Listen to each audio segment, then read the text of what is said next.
and he's got Fournette in the backfield, and a defense that's got some liability in the secondary because of injuries. But when you look at Rodgers, I mean, he's playing with a backup left tackle. Waiting for Bakari to come back. The right tackle gets hurt last week. Inside players. I mean, and he makes it all work. He makes it all. He goes into Arizona without anybody, and he beats Arizona there. I mean, come on.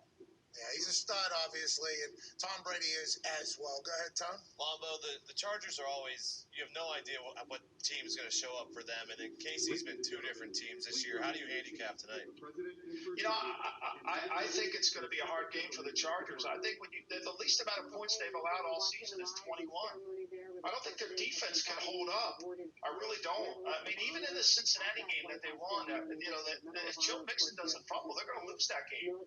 And I love Herbert. I think Herbert's sensational. When you watch the first tape of that game, I mean, they went after the corners of the Chiefs, and they won those matchups. I mean, they went after everybody in the secondary.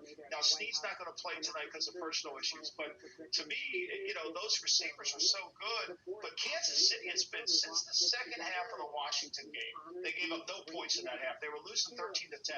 And then they played Tennessee. They gave up 27, but off of turnovers in the first half. They didn't allow points in the second half. They've been unbelievable. They've given up 11 points a game. I think the Chargers are going to have a hard time scoring against them, and I think the Chiefs will figure out a way to score. The Chargers' defense, to me, is the downfall of their team. Dave Mahomes throw a touchdown first half and second half. Go ahead, Major.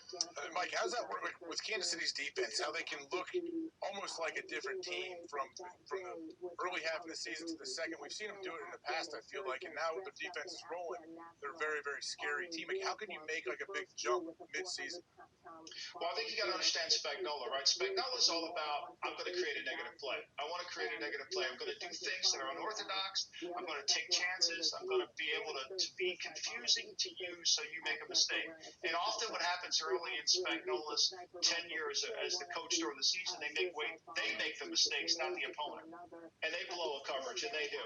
And I think once they kind of got settled down on who they were defensively, and they stopped trying to take all these chances and played smart football and assignment football, they got better because that front's good now. You got Frank Clark, you got Chris Jones, who is the MVP for the Chiefs this year. It's not Mahomes, it's Chris Jones. Chris Jones is dynamic.